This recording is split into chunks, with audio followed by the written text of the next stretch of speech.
Okay, here we are once again with Reverend Dr. Walter B. Johnson Jr. of Greater Institutional AME Church.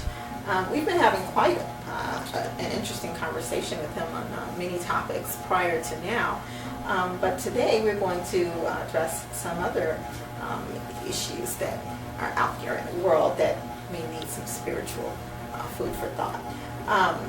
One of the questions that children might ask parents a lot, or even adults might wonder but never dare to ask, is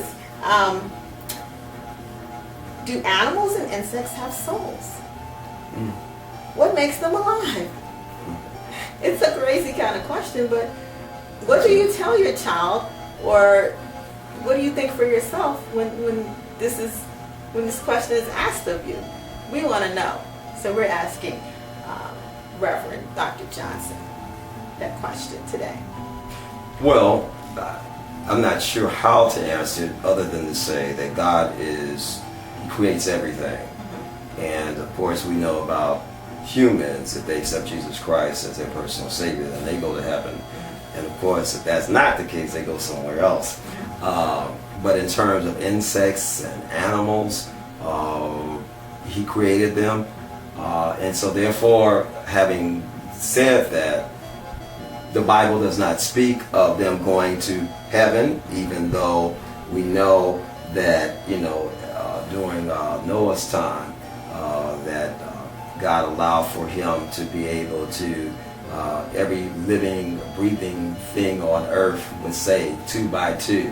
And so he saved them then, so maybe there is a separate heaven for all the other persons. Because I know you've heard of the doggy heaven.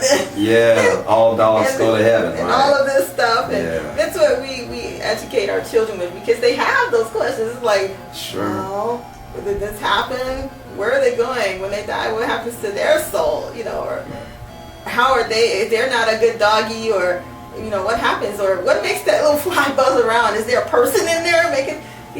these are the questions that come across people's minds. So that's a very direct response. Well, thank you. Yeah. So God created all things, and yes, who knows?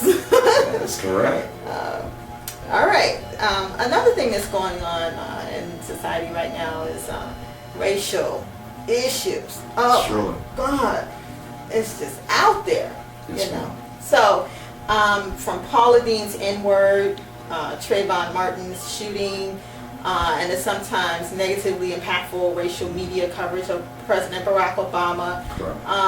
What do you think racial harmony is at this time, and is that something that we can achieve? Or I think there's a lot of racial disharmony. I think it starts, it's been, for lack of a better statement, it's been going on for years, decades. Hundreds of years, sadly. It's always been the whole issue of oppression, whether it was over there in Egypt when the Israelites were being oppressed, or whether or not during the time of Jesus when those were oppressed. So it's always been oppression. African Americans experienced it coming over in the Middle Passage, oppression. Not only did they experience it in the country, this land of the free, home of the brave in America, but they experienced it over in Africa and other places, because they were oppressed by other folk who were already in charge of their own color. And so sadly, even in 2013, we're still dealing with the issue of the color line. We're still dealing with issues that, there are glass ceilings, that they are not even glass anymore, they're concrete.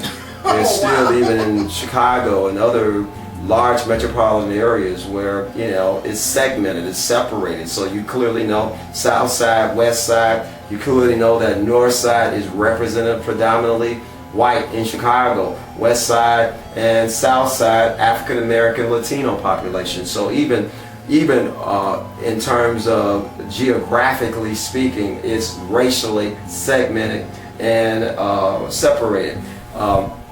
As it relates to the persons that you lifted up, whether it's Trayvon, whether it's the president, clearly, I don't believe that there has been so much vitriolic hatred in the history of this country directed at one man. the mere fact that they would even question his ethnicity, the mere fact they would even want to question his birth, the mere question that they would even question, some other things about him to see whether or not he was even legitimately born in the United States of America is purely racially motivated.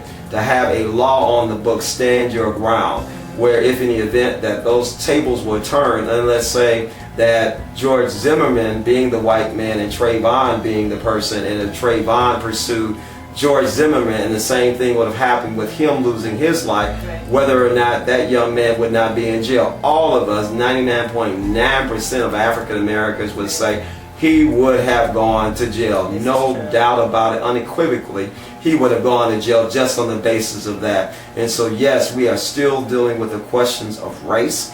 We're still dealing with the issues of disparity. We're still dealing with the underclass and the underrepresented. And so sadly, even in the church, some have often said the most racially segregated time and hour is the church hour, where you see in black churches, black folk going, Latinos going to Latino churches, and white folk or white persons going to white churches. And the twain or the mixture never occurs. And yes, there are obviously unique situations, but sadly, that's still pretty much the precedent, and that's still the overwhelming situation that's happening in America. So would you say though, that's the freedom in America. So if I feel like I want to go to a multiracial church, then I may do that. If I feel like I want to be amongst my own kind, I may do that as well. Sure. So I think where the problem starts to arise is where people feel like these separations are motivating racism, and I don't feel that they are. It's much like when you have your different religions, and so you're over there studying yours, and this one's over here studying theirs, and then when we see each other walking down the street, we should still know to say hello and to be cordial and to keep moving about. So I feel like people should be able to do that. And I don't think that you were saying that they shouldn't be able to do that. It's just that I think that it's just inbred into some people. It's systemic, and they don't want to let it go. Right, and I think sadly, systemic and endemic. I was watching something, I think it was with Oprah a few weeks ago, related to even class distinctions and even racial distinctions and even color distinctions within the African American community. The whole issue of light-skinned African Americans versus dark skin, a whole issue of those who were the house Negroes, I won't use the other part of that, or either those who are out in the slave or who are out in the field. And so that has still been perpetuated over time, and it has not changed. And while we are becoming more tolerant and more accepting as a society, so to speak, there are vestiges of racism that are still rearing their ugly heads, or rearing up in various situations, especially particularly with Trayvon Martin. That was clearly what all of us believe and know was, motivated because of African Americans. And sadly, the situation even in our communities, when you look at the situation in terms of black on black violence that's taking place in our neighborhood, if that was occurring in other parts of our community, I suspect that other persons would raise their voices and be more proactively involved to minimize the violence. But sadly, because it is us doing us in as African Americans, yes, we'll talk about it. Yes, we'll come up with solutions and recommendations and more, meetings, etc. and so forth. But at the end of the day, it is still happening in the community. And largely, again, that's based upon the fact that if you keep pulling out the resources, you keep pulling out all these other things. And in addition to that, African American males who then were already in the prison system, prison industrial complex system, if you will, come out of jail, they want to get it hired in terms of employment. The first thing they do is, guess what, I've been convicted of crime, whatever the case may be, they get knocked out. So then, of course, the recidivism thing, the revolving door syndrome. And so that to me is by design. it's just wonderful insight into some secular issues that are taking place right now.